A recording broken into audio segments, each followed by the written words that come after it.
ஞானத்தின் ஆழம், அர்த்தமுள்ள ஆன்மீகம்.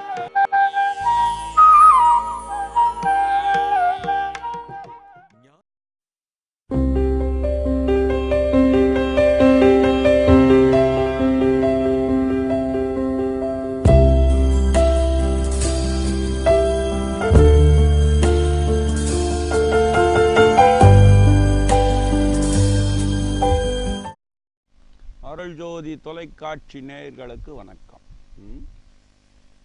சங்குகளுடைய தன்மைகள் அப்படின்ற இடத்த நம்ம பேசிட்டோம் இல்லையா? சங்குகள் 8 சங்குகளுக்கு மேலே பயன்படுத்த முடியாது. இந்த உடலுக்கு இருக்கக்கூடிய ஆதாரமும் அதுதான்.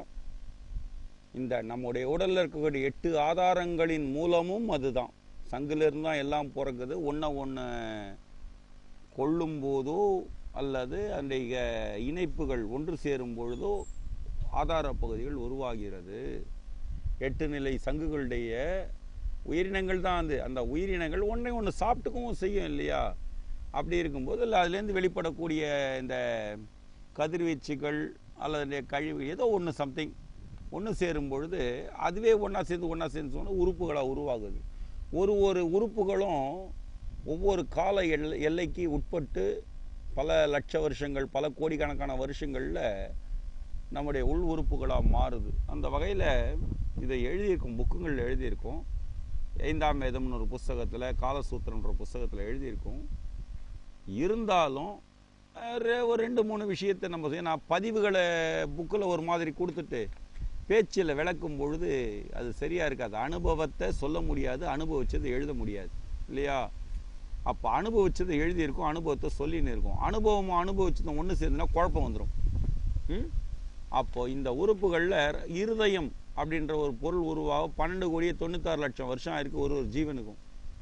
அப்போ கணக்கு போட்டுங்க, ஒரு உறுப்புகளும் எத்தனை கோடி வருஷத்தில் உருவாகி இந்த தேகமாக படைக்கப்பட்டு இதனுடைய அருமை பெருமை தெரியாத நான், எனது, நானே எல்லாத்துக்கும் அதிபதி, நானே பெரிய ஆள், நான் சாகவே மாட்டேன், சாகாத இருந்து என்ன பண்ணின்னு இருக்கிற, ஊரை கெட்டுன்னு இருப்பேன், வேறு என்ன பண்ண முடியண்டா அவனால்? எனக்கு மரணமே கிடையாது, நாங்கள் பண்ணுற தவம் சாகாதது. அப்படியா? தவம் எப்பவுமே சாகாது. தவத்தை பண்ணுற நீ 25 வயசில் நான் சாக மாட்டேன்னு ஆரம்பிக்கிற, 50 வயசில் எல்லாம் நரைச்சி போகுது, கருப்படிச்சிக்கின்னு தன்னை சின்னவனை காமிக்கிற, ஆனால் மூஞ்சி மாற்ற முடியலையே, உழற தொப்பையை மறைக்க முடியலையே, தளர்ந்த தேகத்தை உறுதியாக்க முடியலையே, நான் சாகவே மாட்டேன், டபால்னு ஒரு நாளைக்கு வந்துடுவார் இவர். இருக்கிறவெல்லாம் தூக்கி போட்டு அவர் சித்தி ஆயிட்டாரு, அவர் செத்து போட்டார், காலம் ஆயிட்டாரு, சயின்ஸ் இயற்கை எய்தினார், சிவலோக பதவி அடைந்தார், வைகுந்த பதவி அடைந்தார் அப்படின்னு ஒருத்தன் பேனர் அடிச்சு செவுத்துல விட்டு போயினே இருப்பான். சாகாதவனுக்கு எப்பட்றா சாவு வந்தது சிந்திக்கிறானா? அப்படின்னா என்னன்னே புரியல. உடற்கூறுகள் புரியல, உளவியல் தத்துவம் புரியல, உண்மை புரியல. உண்மை புரிஞ்சதுன்னா உடற்கூறு புரியும். உடற்கூறுகளுக்கு மெய்யின்னு ஒரு பேர் உண்டு. மெய் 2 நிலை. உடம்புக்கும் மெய்யின் தான் பேர், சத்தியத்துக்கும் மெய்யின் தான் பேர். உளவியல் தத்துவம் இதனால் குழம்புது. இதை சீர்படுத்துறதுக்கான முயற்சிகளில் தான் மருத்துவங்கள் உள்ள நுழையுது. ஒரு காலத்தில் பார்த்தீங்கன்னா, ஏன்னா இப்படி தான் இன்னி வரலாம். இன்னைக்கு வேணா வியாபார நோக்கத்துடன் மருத்துவம் வேறு, ஆன்மீகம் வேறு அப்படின்னு பிரித்து பார்க்கலாம். பண்ண முடியாது. எந்த ஒரு உணவு இன்னைக்கு எனக்கு மத்தியானம் நான் சாப்பிடலன்னு மயக்கமாய் படுத்துக்கிறேன், அப்போது உணவு என்கிற இயற்கை மூலிகைகள் அல்லது உணவுகள் உள்ளே போகும்போது தான் இந்த உயிரே ப்ரொடக்ஷன் பண்ணி. இது நம்ம பேட்டரியில் செல்லு வச்சு பேசின்னு இருக்கோம், 8 மணி நேரம் பேசுகிறோம், சார்ஜ் ஃபுல்லாக போயிடுது, திரும்பி சார்ஜ் பண்ணிக்கலையா கரண்ட்டில் சொருகி, அந்த மாதிரி கொஞ்சம் உணவை சாப்பிட்டு பாடியை எனர்ஜி பண்ணிக்கிறோம், அதாவது சக்தியூட்டி கொள்கிறோம் அப்படின்றதான உண்மை. நான் சாப்பிடுவதே இல்லை, சாப்பிடாத, தூங்குவதே இல்லை, தூங்காத, பேசுவதே இல்லை, பேசாத, பார்ப்பதே இல்லை, பார்க்காத, நான் மலஜலம் கழிப்பது இல்லை, கழிக்காத. யாருக்கு லாபம்? என்ன சொல்ல வர? என்ன மாதிரி எல்லாம் வாழுங்கன்றியா? நான் கடவுளோட ஒன்றி விடுவேன். ஆமாம், நாங்கள் மட்டும் ஒரு எறும்பு ஒரு அஞ்ஞானின்னு சொல்லிக்கிறவன் ஒரு ஃபுல்லாக தண்ணி அடித்து தன் உடம்புக்கு எடுத்துக்கிறணும் செத்தா கடவுளோட தான் ஐக்கியமாவான். காலத்தை வெல்வானா அப்படின்ற இடத்துல தான் சறுக்கல் உண்டாகுது. காலத்தை வெல்வது என்பது 5 எலிமெண்ட் பேஸ், 5 நிலை ஆற்றல்களின் மூலங்களை தக்க வைத்து தானே அதுவாவது. இந்த தேகம் மாறும், நினைவுகள் மாறும், சொற்கள் மாறும், பற்கள் பாழடைந்த பளிங்கு குகை போல் வாயும் மாறும் பற்கள் கொட்டி, கண்கள் மறையும், காதுகள் மந்தமாகும். அனுபவ வாழ்க்கை இது. இந்த அனுபவத்துக்கு நம்ம வந்துட்டோம்னு சொல்லி சொன்னால் ஜாலி வந்துடும், மனுஷனுக்கு சந்தோஷம் வந்துடும். ஐயா எனக்கு வயசாகி போச்சு, அதே எனக்கு கல்யாணம் ஆகி போச்சுப்பா, கல்யாணத்துக்கு பத்திரிக்கை வைக்க போகிறேன்பா, கல்யாணம் ஆக போகுது சந்தோஷம். எனக்கு புள்ள பிறக்க போகுதுப்பா சந்தோஷம். என் புள்ள காலேஜ் படிக்கிறான்பா சந்தோஷம். என் பொட்டாட்டி மாசமாக இருக்காப்பா சந்தோஷம். எல்லாமே தோஷத்தின் அடிப்படை. இதெல்லாம் அது கூட ஒரு இனிமையை சேர்த்துக்கும்போது சந்தோஷமாக இருக்குது. அவ்வளோதான் மேட்டர், வேறு ஒன்றுமே கிடையாது. இதெல்லாம் சராசரி சம்சார பந்தத்தில் இயங்கக்கூடியவனுடைய மனநிலை. இதை தாண்டி சந்நியாசம், சகலத்தையும் விட்டொழித்தல். கல்யாணம் ஆச்சு ரைட், புள்ள பிறந்தது ரைட், பொண்டாட்டி மாசமாக இருக்கா ரைட், என் புள்ள காலேஜ் படிக்க போகிறான் ரைட், நான் தாத்தாவாயிட்டேன் ரைட், நான் அப்பாவாயிட்டேன் ரைட், எல்லாம் சரி. அவ்வளோதான். அது வேலையை அது பண்ணின்னு இருக்குது. ஒரு இணைப்பு ஒரு உறவை தான் உருவாக்கும், வேறு எதை உருவாக்கும்? ஆடும் மண்ணியும் சேர்ந்து ஆடாக குட்டி போடும், மனுஷனும் வேறு ஏதாவது சேர்ந்தால் வேறைய குட்டியாக வரும்.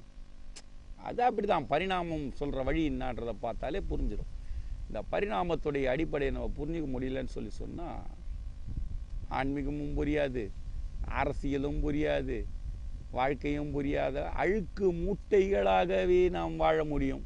அவ்வளோதான் நம்முடைய மல மூட்டைகள்னு சொல்லிக்கோங்க. அந்த தேகத்தில் வேர்வை ஊற்றுது, தொட்டு நாற்றம் அடிக்குது, உடம்பு தானே, ஏன் மூஞ்சி சொல்லிக்கிற, அக்கிளில் கொஞ்சம் வேர்வை ஊடுது, என்னவா சட சடக்குது வா சி அப்படின்னு துடைக்கிறான், தொடச்சாக்க வேஷ்டி நாருது, மூந்து பார்க்குறான் அப்படின்னு கொமட்டுது. உடம்புலேருந்து என்ன வந்தது?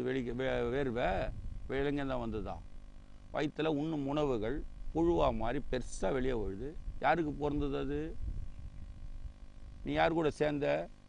நீ சன்னியாசின்னு சொல்லினாலும் சரி, சம்சாரின்னு சொல்லினாலும் சரி, பிரம்மச்சாரின்னு சொன்னாலும் சரி, வனப்பிரஸ்தன் சொன்னாலும் சரி, கிரகப்பிரஸ்தன் சொன்னாலும் சரி, பிறந்த புழு வயிற்றுலேருந்து என்னடா வெளியே வந்தது? அது யாருக்கு சொந்தம்? உன் புள்ள இல்லையா? தூக்கி தோல் மேலே போட்டு கொஞ்சுவியா? தூக்கி போட்டு தண்ணியை ஊற்றி அழிச்சிட்றான் உன் வயிற்றில் பிறந்த புள்ளை. ஏன்னா அது மலம். அப்படிப்பட்ட இந்த தேகம் என்கிற மலத்தை சீர்படுத்துவதற்கான முயற்சி மருத்துவம். இதுக்கு இந்த சீர்படுத்துகிற இடத்துல நோய் இல்லாத இருக்கவன் தான் தவம் பண்ண முடியும். நோய் இல்லாத இடத்துல உணர்வுகள் நல்லா வேலை செய்யும். நோய் இருக்க இடத்துல உணர்ச்சிகள் மட்டுமே வெளிப்படும். காரணம் என்னன்னா, இயலாமையால் கத்த ஆரம்பிக்கிறோம். எனக்கு தேவையானது கிடச்சிச்சின்னு சொன்னால் நான் கத்த போகிறது கிடையாது இல்லையா? லப லப லபன் கண்ட மணிக்கு பேச போகிறது கிடையாது இல்லையா? அப்போது உணர்ச்சி என்பது என்ன சொல்ல வருது அப்படின்னு சொன்னால், தன் தேவைகளை தேடிக்கொள்ள போராடுகிறது. அந்த போராட்டம் ஒருத்தர் துப்பாக்கியில் சுட்டு ஊன் நாட்டை பிடிக்கிறேன், ஏன் நாட்டை பிடிக்கிறேன்றதா இருக்கலாம், இல்லை நான் முதல்வராகணும் அடுத்தவங்களை மட்டம் தட்டணுன்றதா இருக்கலாம், நான் மந்திரி ஆகணும்னு இருக்கலாம், நான் எம்எல்ஏ, எப்படி போனாலும் இருக்கலாம். இந்த போராட்டம் இது உணர்ச்சி போராட்டம். உணர்வுக்கும் இதுக்கு சம்பந்தம் கிடையாது. ஏன்னா உன்னுடைய ஆறாமை அல்லது இயலாமை மற்றவைகளை தேடுகிறது. அந்த தேடுதல் என்பது அரசியலாக மாறுகிறது. அந்த அரசியல் வரும்போது ஆன்மீகம் ஒன்று விட்டு போயிடும். ஆன்மீகம் சொல்ல வர பாதையில் எல்லாமே அடக்கும். உடம்பை காப்பாற்றிக்கிறதுக்காக மருந்துகளை நாடுகிறோம். தேகத்தை நோய் வராமல் காப்பதற்காக யோகங்களை நாடுகிறோம். எல்லாமே தன் தேகத்துக்காக தான் செய்கிறோம். இந்த தேகம் என்பது தெளிவாக நல்லபடி இருந்ததுன்னு சொன்னால் நம்மளால் எல்லாத்தையும் உணர முடியும். நோய்கள் நம்முடைய பரம்பரை சொத்து. ஒரு ஆண் ஒரு பெண் அப்படின்னு 2 பேர் இணைஞ்சு நம்மளை பெற்று போடும் பொழுதே நோய்கள் உருவாகுது. காரணம் என்ன? காம நோயின்னு பேர். அது இச்சை அப்படின்னு ஸ்டைலை நாகரிகமாக சொல்லிக்கிறோம். ஒரு வெறித்தனம் தான் நமக்குள்ளே பாயும் போது தன்னுடைய ஆற்றலை வெளியேற்ற துடிக்குது. அது வெளியேறினா நோய் தீர்ந்து போகுது. இல்லைன்னா அந்த நோயே கற்பழிப்பு, கண்டமணிக்கு கைப்பழக்கம், என்னென்னமோ பல விஷயங்கள், ஓரினச் சேர்க்கை, இதெல்லாமே இந்த உணர்ச்சி என்கிற நோயால் உருவாவது. உண்மையா பொய்யா? நீங்களே சிந்திங்க. இந்த நோயுடைய வெளிப்பாடுகள் தெளிந்த கரு உருவாகக்கூடிய ஆண் பெண் சேர்க்கையில் ஜீவன்களாக பரிணமிக்கும் போது இந்த ஜீவன் உணர்ச்சின்ற நோயில் பாதிப்படையாது இருக்குமா? பாதிப்படையும். பிறந்த குழந்தைக்கு பசி எடுக்காத இருக்குமா? பசின்ற நோய் வராத இருக்குமா? வரும். தாகன்ற நோய் வராத இருக்குமா? வரும். தூக்கம் வரும். மலம் வரும். முத்திரங்கள், இயல், இசை, நாடகம், ஆன்றோன், சான்றோன், கவி, இப்படி பல பல விஷயங்கள் முத்திரங்களாக பிரிஞ்சுட்டே இருக்கு இல்லையா? இதெல்லாம் அறிவு சார்ந்த இயக்கத்தில் வெளிப்பட்டு தான் இருக்கும். இது எல்லாத்தையும் ஒருங்கிணைத்து ஒன்று சேர்த்து தனக்குள் தான் அடக்குவது ஆன்மீகம்ன்ற இடத்துல தவம்ன்றதாக மாறும். ஆக இந்த விஷயங்களெல்லாம் நிதானித்து சிந்திக்கும் பொழுது ஆன்மீகவாதிகள், ஆன்மீக ஆராய்ச்சிகள் பிறக்கின்றன. யாரோ ஒரு பொம்பளையை கூப்பிட்டு போயிட்டு அவங்க கூட கலவை வச்சுன்னு நான் ஆன்மீக ஆராய்ச்சி பண்ணுறன்றது இல்லை. உனக்குள் இருக்கக்கூடிய பெண்ணை, உனக்குள் இருக்கக்கூடிய ஆண் என்கிற நீ, எனக்குள் இருக்கக்கூடிய ஆண் என்கிற நான் என்ன, எனக்குள் இருக்கக்கூடிய பெண் உணர்ச்சி பண்ணும்போது ஆராய்ச்சி புரியும். அது வரலாம் ஆராய்ச்சி. மாற்று இடத்தை நாடுமானால் அது ஆராய்ச்சியாக இருக்காது, அடுத்தொரு பிறப்பிற்கு வித்தாகும். அவ்வளவு மட்டும்தான். இது அவங்களுடைய சொந்த விஷயம், வெறுப்பு சார்ந்தது. ஆக எந்த ஒரு விஷயத்தையும் நம்ம தெளிவாக பிடிக்கும் பொழுது யோகங்கள் அப்படின்றதுல ஆசன முறை, அமர்வு முறைகளை முதல்ல கையாளுறோம். ரெண்டாவது இடத்துல மருத்துவம் என்கிற இடத்துல தேகத்தை தூய்மை பாத பித்த கபங்களை ஒடுக்கி கொள்வதற்கு மருத்துவங்களை நாடுறோம். அதுக்கு தழைச்சத்து, மணிச்சத்து, சாம்பல் சத்துன்னு 3 பயன்படுத்துகிறோம். தழைச்சத்துக்களை டெய்லி சாப்பிட்ற உணவுகளில் கீரை வகைகளா, கிழங்குகளா, இல்லையா, இப்படி பயன்படுத்துகிறோம். இதில் அசைவங்கள் என்பது ஒரு தழை, இலை, கனி, வேர் போன்றவைகளை சாப்பிடக்கூடிய இன்னும் ஒரு ஜீவன் அசைவமாக இருக்குது. அது அசைவம்ன்ற இடத்துல கெமிக்கல் ரியாக்ஷன், ரசாயன மாற்றங்கள் பெற்று வேறொரு ஆடுன்ற ஒரு தேகமா, மாடுன்ற ஒரு தேகமா, முயலுன்ற ஒரு தேகமா, கோழின்ற ஒரு தேகமா, பன்னின்ற ஒரு தேகமா, இப்படி பரிணாமம் அடையுது. அதுவும் தழைச்சத்தை சாப்பிட்டு தான் வளருது. ஆனால் நம்ம என்ன பண்ணுறோம்? தழைச்சத்துன்னு கீரை, முருங்கீரை, அந்த கீரை, இந்த கீரை இதெல்லாம் சாப்பிட்டா உடம்புக்கு நல்லதுன்னு சாப்பிட்றோம். தழைச்சத்தின் மூலமாக நோய்களை தீர்த்து கொள்ள முனைகிறோம். முடியாத பட்சத்தில் மணிச்சத்தை நாடுகிறோம். மாத்திரையெல்லாம் இருக்குல்ல, அதெல்லாம் மணிச்சத்து வகை. இப்போ அதே சித்த வைத்தியத்தில் பாஷாண முறைகள், அதை சொன்னேன் இல்லையா முதல்ல, அந்த மாதிரி பாஷாண வகைகளெல்லாம் பதம்படுத்தி அந்த தழைச்சத்தோடு சேர்த்து புடமிட்டு உண்டு என்னுடைய உடலை, எலும்புகளை, நரம்புகளை, மற்ற உறுப்புகளை பலமடைய முயற்சி செய்கிறோம். 3வது நிலையில் சாம்பல் சத்து. இது 3 கிடைக்காத இடத்துல கோவிலுக்கு போகிறோம். கோவில்கள் என்பது நமக்கு கிடைத்த மிகப்பெரிய வரப்பிரசாதம். அது கோவிலாக இருந்தால் கோவில் கொள்ளையர்களின் கூடாரம் அல்ல. கோவில்கள் கூடாது என்பதில் நமது கொள்கை. அது கொள்ளையர்கள் கூடாரமாக மாறிவிடக்கூடாதுன்னு ஒரு படத்தில் பேசினாங்க. அந்த கூடாரமாக மாற்றுறதே நம்ம தான். ஏன்னா சரியான முறையில் எதை எங்கே கொடுக்கணும்னு நம்முடைய முன்னோர்கள் வழி காமிக்காதுன்னு யாரோ ஒரு தனி மனிதன் தன்னை வைத்தியன் என அறிவித்து கொண்டு தற்புகழ்ச்சியின் காரணமாக, தற்பெருமையின் வெளிப்பாடாக தன்னை சித்தன் என கூறிக்கொள்ள விருப்பப்படும் போது எல்லாமே கெட்டு போயிடும். என்னடா சித்தன் தெரியல. சித்தன்னா இன்னும் முதல்ல அவர் பறப்பார், மிதப்பார். பறக்கிறது பறவை வேலை, மிதக்கிறது போட்டு வேலை, நீந்துறது மீன் வேலை, நீரில் வாழுது நத்த வேலை. மனுஷன் வேலையாது. அவர் எல்லாத்தையும் செய்வார். நினச்ச உருவம் எடுப்பார். நான் அந்த விட்டாலாச்சாரியார் படமா இது, திடீர்னு கழுகா மாறுறதும், ஆந்தையா மாறுறதும், பாம்பா மாறுறதும். முதல்ல மனுஷனாக மாறுறோமா? நான் கழுகா மாறுறதுக்கும், ஆந்தையா மாறுறதுக்கும், பறவையாக மாறுறதுக்கும், சிங்கமாக மாறுறதுக்கும், புலியாக மாறுறதுக்கும் பயிற்சி எடுக்கணும். மனுஷனாக மாறுறதுக்கு உண்மையை மட்டுமே பயிற்சியாக எடுத்துக்கணும்.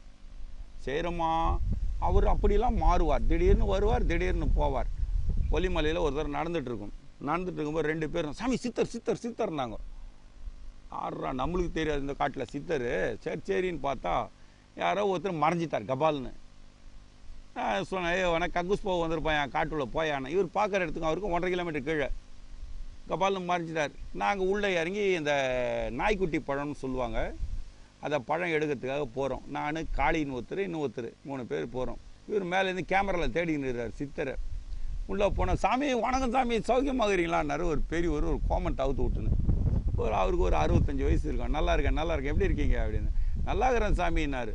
ஆனால் அதில் ஒரு கொடுமை என்னன்னா, அவர் யாருன்னே எனக்கு தெரியாது. இந்த தாடி மீசை இந்த வெறும் உடம்பு ஒரு கோமணத்தை கட்டின்னு இறங்கினோடனே அவர் சாமி ஆக்கிட்டார். என்ன அவர் என்ன சித்தர் நினச்சினார் போல இருக்குது. என்ன அப்படி என்ன இங்கே இல்லை சாமி குச்சி கிழங்கு வைக்க வந்தேன் சாமி, கொஞ்சம் ஒதுங்க வந்தேன், காட்டுக்காரங்க வராங்க போல இருக்குன்னு சொல்லிட்டு நான் வேடிக்கை பார்க்கறதுக்கு ஒளிஞ்சு சாமின்றாரு. காட்டுக்காரன்றதுனா ஃபாரஸ்ட் ஆஃபீஸர்ஸ் யாரோ உள்ளே வராங்க போல இருக்குது. ஏன்னா காட்டு உள்ள அனாவசியமாக நுழையிறதுக்கு பர்மிஷன் கிடையாது, வன உரிமை சட்ட விதிப்படி தேவையில்லாத உள்ளே நுழையக்கூடாது இல்லையா. அதனால் அவர் ஒளிஞ்சிருக்கார், நம்மளை யாரோ காட்டுக்காரங்க வராங்க, அதாவது காட்டு அதிகாரிகள் வராங்க போல இருக்குன்னு. இவர் அவரை சித்தராகிட்டார். டேய் கக்கூஸ் போக வந்தவன் சொன்னது உண்மையாக போச்சா. அவருக்கு கடைசி வரையிலும் ஒத்துக்க மாட்டேன்றார். அவர் சித்தர் தான்னார். உன்னை திருத்தவே முடியாதுறான்னு விட்டுட்டேன். அவன் ஏன் ஓலின உன்னை பார்த்து, நான் அவரை பார்த்து பயந்து கையெடுத்து கும்பிடணுமா, என்னை பார்த்து அவர் பயந்து ஒடுங்கி ஓடணுமா சித்தராக இருந்தா. இப்படி தாறுமாறான தரிகட்ட சிந்தனைகளை சீர் செய்வது 8 நிலை இயக்கங்களே. அந்த 8 நிலை இயக்கங்களுக்கு இதெல்லாம் அருமையான மருந்துகள். இது தழைச்சத்து வகையில் போயிடும். மணிச்சத்து வகையில் நீங்கள் கற்களை பாஷாணம் பண்ணி எடுத்துக்கலாம். இதையெல்லாம் எடுத்துரைக்கக்கூடிய மிக பெரிய ஒரு சத்சங்க கூடங்களே, சபைகளே, ஆசிரமங்களே கோவில்களாக இருக்க வேண்டும். அப்படி கோவில்களாக இல்லாத பட்சத்தில் கோவிலில் வர பூசாரியில் இருந்து, அதில் மந்திரம் ஓதுகிற புரோகிதரில் இருந்து, வழி நடத்துகிற நிர்வாகிகளில் இருந்து என்ன பண்ணணும்னு வழி தெரியாத காரணத்தால் தாறுமாறாக எதையோ ஒன்று பண்ணுறாங்க. அதனால் சாம்பற்சத்து என்று சொல்லக்கூடிய விபூதி பதம் அழிக்கப்பட்டு விட்டது. சிம்பிளாக விபூதிலாம் அப்படி இந்த விரலை எடுப்பாங்க, இந்த விரலை கூட எடுக்க மாட்டாங்க. இந்த 2 விரல் மோதிர விரலும் கட்டை விரலும் எடுத்து அப்படி போடுவாங்க. அதை கையில் வாங்கி நெத்தியில் அப்படி ஒரு தேய்ச்சிட்டு கொஞ்சம் எடுத்து வாயில் போட்டுப்பாங்க. மருந்து ஒரு கோவில்லையும் ஒரு மருந்துகளை செய்யணும். 9 நிலைகள் மட்டுமே மருத்துவத்துக்கு சொன்னோம். எல்லாமே 9ல் தான் அடங்குது. நவ சர்க்கரை, நவ உப்பு, நவ கசப்பு, நவகாரம், நவ எண்ணெய், நவ துவர்ப்பு, நவ கயிர்ப்பு, நவ நவ நவ நவ நவன்ற எல்லாமே நவத்தில் தான் முடியுது. 9 பிரிஞ்சு 108 நிலையில் 12 பாகங்களாக பிரிஞ்சு வேலை செய்யுது. நம்முடைய உள் உறுப்புகள் 108 பாகைகளை கொண்டது, 108 பகுதிகளாக இயங்கக்கூடியது. இதை இயக்கிறது 12 நிலை ராஜ உறுப்புகள். இருதயம் 1, சிறுமூளை 1, குடற்பகுதிகள் 1, நம்ம நரம்பு மண்டல பகுதி 1, பெருமூளை 1, விந்துப்பை அல்லது கர்ப்பப்பை 1, சுவாசப்பை 1, அந்த கால் பிளாடர்னு நீங்கள் எல்லாம் கால் பிளாடர் நோயில் மாட்டினீங்களா, பித்தப்பை 1, பேனியல் கிளாண்டுன்னு சொல்லக்கூடிய சித்தப்பை, மண்டைக்கு பெருமூளைக்கும் சிறுமூளைக்கும் மையத்தில் இருக்க 12 பகுதி. இது இல்லாத இதுக்கு மேஜராக இருந்து சப்போர்ட் பண்ணுறது கல்லீரல், மண்ணீரல், நுரையீரல் என்கிற 12 ராஜ உறுப்புகள். இந்த 12 ராஜ உறுப்புகளும் தனக்கு துணையாக 9 உறுப்புகளை உள்ஓட்டத்தில் படைக்க இவைகள் திவ்ய தேசங்களாகவும் இருக்கின்றன. இதை உணர்ந்தால் இது வைணவம். இதில் எதிர்கேள்வியை கேட்டு ஏன்று சிந்திச்சால் அது சைவம் சித்தாந்தமாக மாறும். வைணவம் சம்பிரதாயத்துக்கு நடைமுறைன்னு பேர். சித்தாந்தம் சைவ சித்தாந்தமாக மாறும். ஆக இந்த சைவ சித்தாந்தமும் வைணவ சம்பிரதாயமும் மருந்துகளுக்குள் தான் அடக்கி 3 நிலைகளை தழைச்சத்து, மணிச்சத்து, சாம்பல் சத்தை தான் பயன்படுத்திட்டு இருக்கு. இதில் ஏற்பட்ட உட்பிரிவுகளில் ஆடு வெட்டுறது, கோழி வெட்டுறது இதெல்லாம் குலதெய்வ வழிபாட்டில் போயிடும், கோவில்கள் வழிபாட்டில் வராது. கோவில்களில் 2 நிலை மட்டுமே கோவில்களாக இருக்கும். ஒன்று வைணவம் அல்லது சைவம். ஜீவனின் சமமும் ஆதியுமான இடம் சிவஸ்தலமாக இருக்கும். அரிஷ்டானங்கள், மேதைகளும் மருத்துவ தீர்வை கொடுத்த தன்வந்திரிகளும் அரிஷ்டானமான இடம் வைணவ திருஸ்தலமாக இருக்கும். அவங்க இடத்து இந்த 2 கோவிலில் மட்டும் இந்த விஷயங்களை கொடுத்துட்டு வந்தால், இந்த சாம்பர்ச்சத்தை பயன்படுத்தி அவங்களுக்கு மக்களுக்கு நன்மை செய்தால் எல்லாமே சரியாக இருக்கும். சங்குல சிவனுக்கு அபிஷேகம் பண்ணுறோம், சங்குல தீர்த்தத்தை வாங்கி குடிக்கிறோம் வைணவ திருஸ்தலங்களில். ஆக அபிஷேகம் என்பது சிவத்திற்கு, சுத்த உஷ்ணத்துக்கு அபிஷேகமும். வைணவ திருத்தலங்கள், வைணவம் என்பது உடற்கூறுகள் 108 திவ்ய தேசங்களை அடிப்படையாக கொண்டுன்னு சொல்லியிருக்கோம். அதில் பிரசாதமும் குடிக்கும் பொழுது உள்ளே போய் சைவம் என்கிற சுத்த சிவத்தை தூய்மைப்படுத்த அபிஷேகம் பண்ணப்படுகிறது. பெறுகிறோம். கையே சங்கு வடிவம் தான். பிடிச்சி பாருங்க. இந்த கைகளை பிடிச்சாலே சங்கு மாதிரி தான் இருக்கும். எப்படி பார்த்தாலும் இந்த சங்கை இந்த கைகளை சிலர் இப்படி போட்டு வைப்பாங்க. இந்த கையை இப்படி வச்சு சங்கில் தீர்த்தத்தை வாங்குகிறோம், உள்ளுக்குள்ளே குடிக்கிறோம். போகிறது சுத்த உஷ்ணத்தை அபிஷேகம் செய்கிறது. சிவத்திற்கு அபிஷேகமும் வைணவத்திற்கு தீர்த்தமும் என்பது கணக்கு. ஆக சைவம் வேறு வைணவம் வேறு இல்லை. நெற்றியில் நீட்டாக கோடு போகிறதுனால வைணவம் ஆயிடாது, பட்டை ஆடிக்கிறதுனால சைவமும் ஆயிடாது. சைவம்னா கரிமீன் சாப்பிட்றது இல்லைன்னு. எத்தனை சைவர்கள் கரிமீன் இல்லாத வாழ முடியல, எத்தனை வைணவர்கள் சைவத்தோடு வாழ்கிறாங்கன்னு நமக்கு தெரியும். ஆக பிரித்து பார்க்க முடியாத பிணைப்பை சரியான முறையில் பயன்படுத்தாத பட்சத்தில் நம்ம எல்லாமே தப்பாக போக, கோவில்கள் கூடாது என்பதல்ல நமது நோக்கம். கொள்ளையர்களின் கூடாரமாக மாறிவிடக்கூடாது. கொள்ளையர்கள் கூடாரமாக மாத்துந்து யார்ரா? நாம் தானே. சரியான முறையில் சரியான விஷயத்தை எடுத்து கொடுக்க தவறுன முன்னோர்கள் தானே.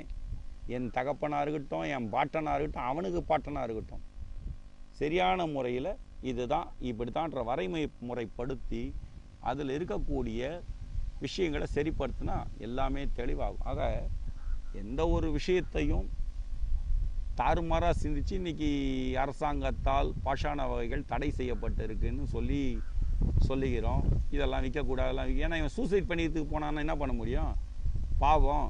அதனால் அந்த மருத்துவ முறைகள் கொல்லப்பட்டு இருக்கு. ஆக இந்த சங்கு என்கிற விஷயத்திலேயாவது இந்த சங்கு தீர்த்தங்களை ஒரு கோவில்கள்லையும் பயன்படுத்தி கோவில்களை முதல்ல புரிஞ்சுக்கிங்க. கோவில்கள் வேற, குல தெய்வ வழிபாடு வேற. எல்லாமே தெய்வம் ஆயிடாது. குல தெய்வம் என்பது நமது முன்னோர்கள் நம்மை கட்டி காத்து நமக்கு எல்லாத்தையும் கொடுத்துட்டு போனவங்க குல தெய்வங்கள், மனித பிறப்புகள். கோவில் என்பது மருத்துவ கூடாரங்கள். அந்த மருத்துவமனைகளில் சரியான முறையில் தழைச்சத்து, மணிச்சத்து, சாம்பல் சத்தை மருந்தாக மாற்றி நமக்கு கொடுத்தால் உள்நிலையில் இருக்கக்கூடிய 8 நிலை ஆதாரங்களும் மிகவும் பலமடையும். அந்த பலமடைவதற்கு சங்கு சக்கராதாரியான விஷ்ணு விடைய அம்சம் சொல்லக்கூடிய சங்குகளை முதன்மை இடம் வகிக்கும் அப்படின்றத சொல்லி இந்த சங்குக்கு ஒரு முடிவு கொண்டு வரும். ஊதர சங்க ஊதிட்டோம். கெடுக்கிறதும் கேட்டுக்கிறதும் உங்களுக்கும் எனக்கும் வருங்கால சந்ததிகளுக்கும் சொந்தம். ஊதறத ஊதியாச்சு. சங்க ஊதி கெடுக்க முடியாது, கொடுக்க முடியும். சங்க ஊதி கொடுக்குறேன். நம்ம சங்க ஊதி கெடுக்கல. தூக்கத்தை கெடுக்கிறதுக்காக சொல்லுவாங்க. ராத்திரி 12 மணி போன்னு ஊதுவாங்க பெரிய காரியம் நடக்கும்போது. நம்ம நற்காரியம் நடப்பதற்காக சங்கை ஊதுகிறோம். ஊதியாச்சு. கேட்டுக்கலாம், கெட்டு போகலாம். கேட்காத இருக்கலாம், எடுத்து சொல்லலாம். எடுத்து சொல்லாத இருக்கலாம், ஏற்றுக்கலாம். என்ன வேணாலும் பண்ணுங்க. ஆனால் சங்குகளை 8 நிலை சங்குகள் மட்டுமே எல்லாத்துக்கும் மூலம். அந்த 8 நிலை சங்குகளை எடுத்து போட்டாச்சு. சந்தர்ப்பம் வந்த வாய்ச்சால் நேரடியாக அந்த சங்கை காட்டுறதுக்கும் முயற்சி செய்யணும் என்று கூறிக்கொண்டு வேற ஒரு சப்ஜெக்டுக்கு போயிடுவோம். வேற ஒரு 2-3 மணி நேரம் போர் அடிச்சாச்சு சங்கை போட்டு. இன்னொன்று பார்ப்போம். நன்றி கலந்த வணக்கம்.